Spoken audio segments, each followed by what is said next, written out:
레이어 1 코인과 레이어 2 코인 간의 치열한 경쟁 상태, 그리고 그들의 기술의 진보, 업그레이드의 완성 여부를 여러분들이 눈여겨보셔야 될 것 같습니다.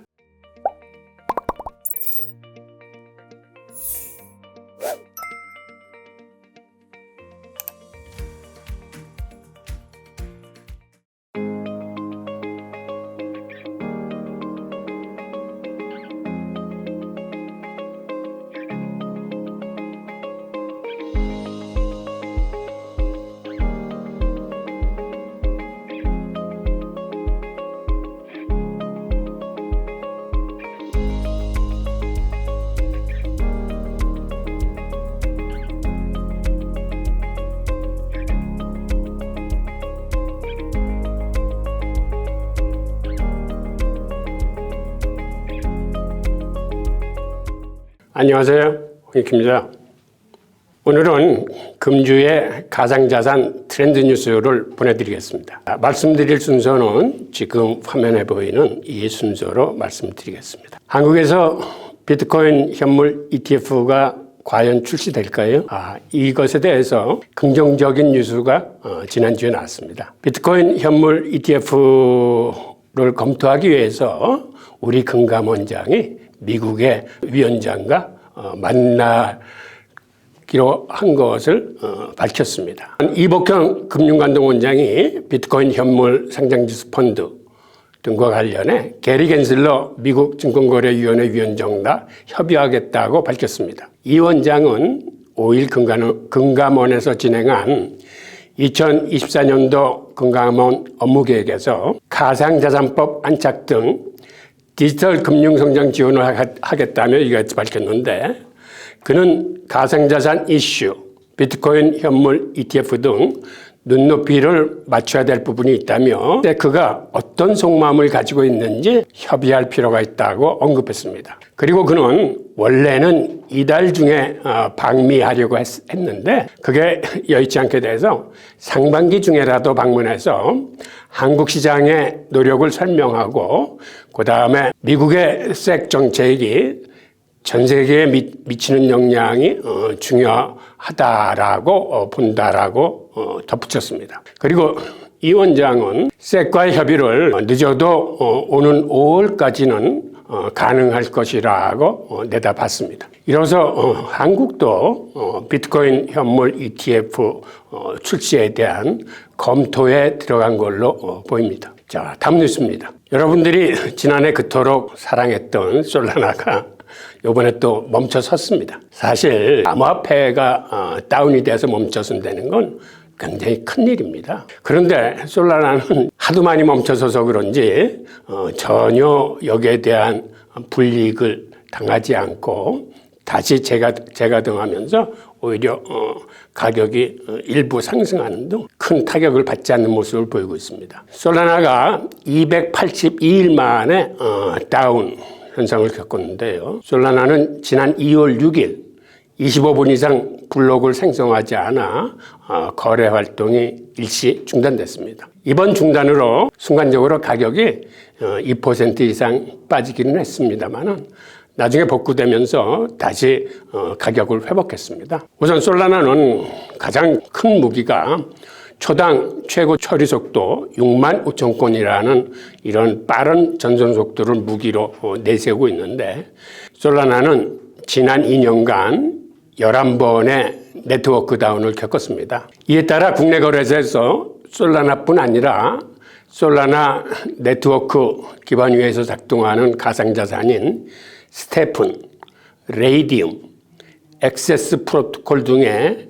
입출금도 일시 중단됐다가 이날 오전 10시 20분에 복구됐습니다. 참고로 여러분들도 잘 아시겠지만 블록체인 트릴레마라고 해서 이 확장성과 보안과 탈중앙화 세 개를 동시에 잡을 수는 없습니다. 그런데 솔라나는 보안성과 탈중앙화를 일부 포기하는 대신 확장성, 그중에서도 특히 처리 속도를 높이고 수수료를 싸게 하는 데 중점을 둬서 지난해에는 정말 많은 인기를 끌었습니다. 그런데 그러다 보니까 이렇게 과부하가 걸려서 네트워크가 다운되는 사례가 종종 있습니다. 그런데 올해 여러분들이 기대하시는 이더리움이 처리 속도를 끌어올리기 위한 업그레이드를 지금 진행하고 있습니다. 그래서 이더리움의 업그레이드가 제대로 진행된다면 앞으로 솔라나와의 경쟁이 치열하게 전개될 걸로 보입니다. 그리고 이더리움 업그레이드가 진행이 돼서 이더리움도 지금 초당 10만 건이라는 굉장히 빠른 속도를 지향하고 있는데 그게 제대로만 완성된다면 이더리움 위에서 구동되는 레이어 2 코인들과 레이어 1 코인, 즉 솔라나나 아발란체는 레이어 1 코인이고 여러분들이 아시는 아비트럼 등은 그 레이어 2 코인인데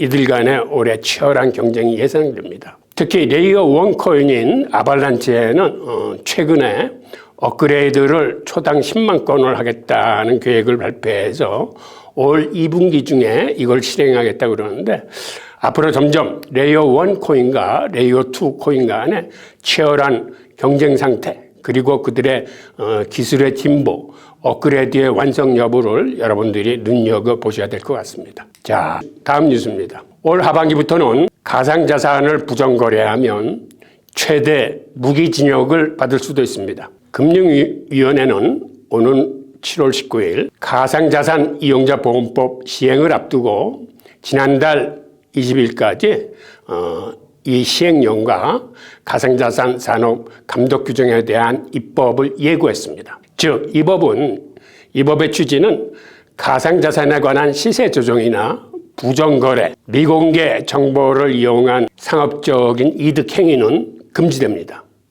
만약 이를 위반했을 경우에는 1년 이상의 징역 등 형사처벌을 받을 수 있고 그리고 부당하게 취득한 이득에게 3배 내지 5배까지 벌금을 부과될 수 있습니다.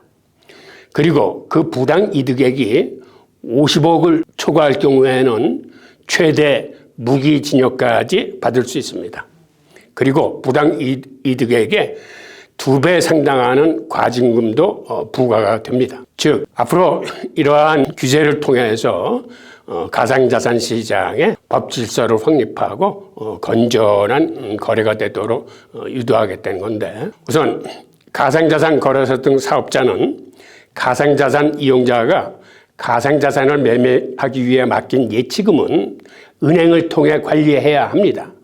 과거에는 그냥 거래소가 자기들 임의대로 고객들이 맡긴 돈을 관리를 했는데 이제는 이거를 정식으로 은행에 맡겨서 별도로 관리함으로써 고객들의 자산을 보호하는 쪽으로 가닥을 잡았습니다. 그리고 가상자산 사업자는 또 이용자 가상자산 경제적 가치의 80% 이상을 인터넷과 분리해서 안전하게 보관해야 합니다. 이로써 해킹을 방지할 수 있는 기본 툴을 마련했습니다. 그리고 가상자산 사업자는 또 해킹, 전산장애 등의 사고의 책임을 이행하기 위해 인터넷과 분리해 보관하는 것 이외에도 가상자산의 경제적 가치의 5% 이상에 해당하는 금액을 보상 한도로 보험 또는 공제에 가입하거나 준비금을 적립해야 합니다. 이로써 만약에 사고 시 고객들을 보호하기 위한 최소한의 장치를 마련해 뒀습니다.